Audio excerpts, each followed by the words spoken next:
Well, it started when I became chair of the Parish Council in 2006, because the Parish Council in Dent had been quite active, and it had done a number of things. It had set up its own playing field, it had rented a car park from the National Park, but although it had this active feel to it, I wasn't at all sure what its overall purpose was. And indeed, when we came around to set the precept each year, I didn't know what level to set it at, because I didn't know what the community wanted us to do. So I thought the best way to solve that would be to have some sort of strategic plan for the next few years, so that the community could decide what its priorities were, and then the Parish Council would be able to act on those. Back in March 2007, we had a meeting in the Dent Memorial Hall about the parish plan and the process of producing one. There were over 90 people, which was very encouraging. As a result of that meeting, there were a number of people that wanted to get involved, and a number of groups were set up as part of the parish plan committee. We had a group looking at public relations, another group looking at actually building the survey itself. It was a 4-page survey that went to all the residents in the Dale. We asked them to give us both qualitative and quantitative answers. But over and above that, we also had a number of focus groups. So we went and we had a pie and pint night with the farmers, for example, as we have so many farmers in the Dales. Really important to get their input. We had an event at one of the local tea rooms with the local businesses to get their buy-in and to get their input. And with the children, the nursery school children, we got them to do pictures of what they wanted the Dale to look like in the future. And with the children at the primary school, we got them to do an ideas wall with their input. So once we had all this data, we pulled together a parish plan, a document, but more important than that, we wanted it to come alive. We didn't want it just to sit on a shelf. So we did a detailed implementation plan. We looked at what we believed to be the priority projects. We then went back to the people that had shown an interest in the plan or in the focus groups, and we got them to get involved with actually rolling those ideas out. The committee carried on working into the implementation phase, really to act as a drumbeat, but also to make sure that we were achieving what we had said to the community in that original action plan we do. A cross-section from the community, the farmers, the children, the over 60s, the businesses. Over and above that, we had great input from a number of bodies across both Cumbria and into the Dales as well. So we had action and communities in Cumbria involved. We had Cumbria County Council and South Lakeland District Council, and we also had the Yorkshire Dales National Parks Authority.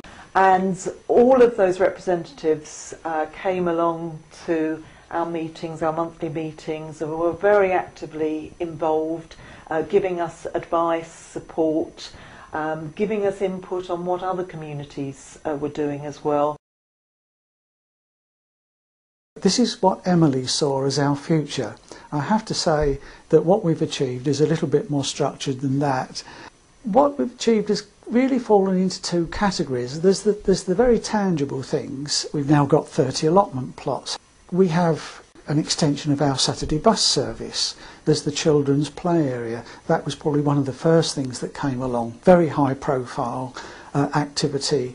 We have a litter pickers group that goes around, and they are obvious because they carry signs around. People notice them. There's the tourist signs at each end of the Dale. Just as important, if not more important than those, there are some intangible things, and perhaps the most important is the fact that the community is seeing that something is happening, something different's going on, and that has added to a feeling of community. And the other thing concerns the national park, that was something that came out of the survey. The national park got a pretty bad press. We took that problem to the national park and they responded quite handsomely. And there is now an initiative that has been set up between the park and the community to look at issues that are of common interest. A lot of their objectives were our objectives too. Tourism, looking after the environment. Things that we can do help them tick their boxes.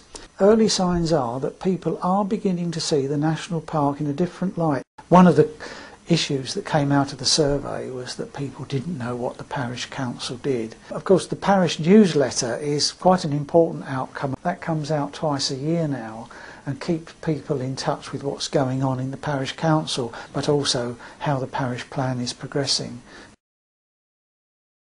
It's interesting to see how the fact of the survey has helped so much in the funding. When you go to funding organisations, they have to justify the fact that funding has been given to you.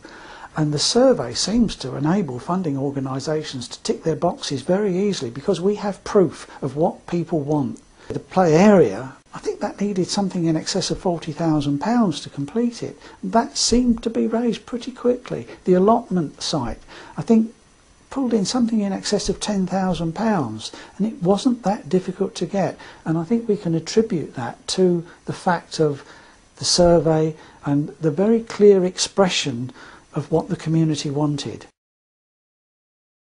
I'm not quite sure what the future will hold.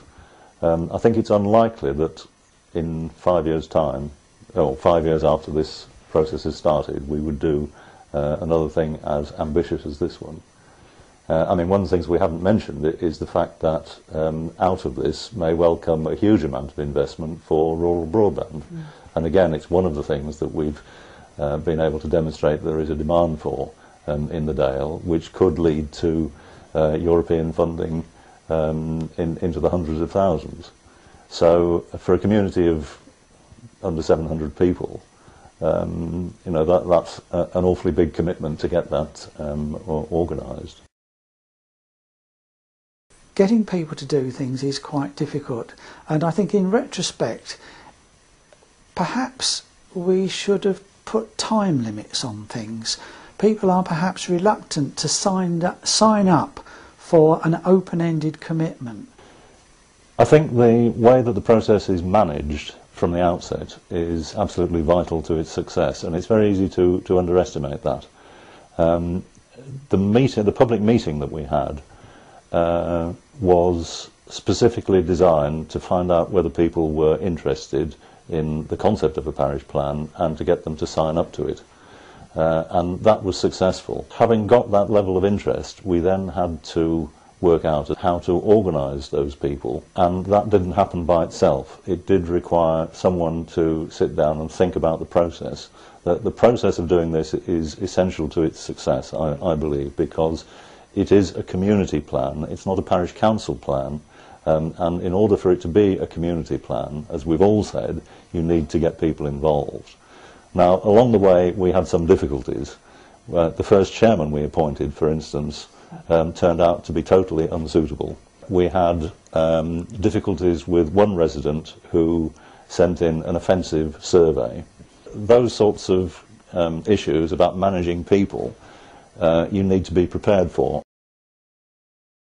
We've talked about how we've involved other bodies like the County Council and the District Council, and we were aware right from the outset, particularly from the guidance we got from Action for Communities in Cumbria, that this was important.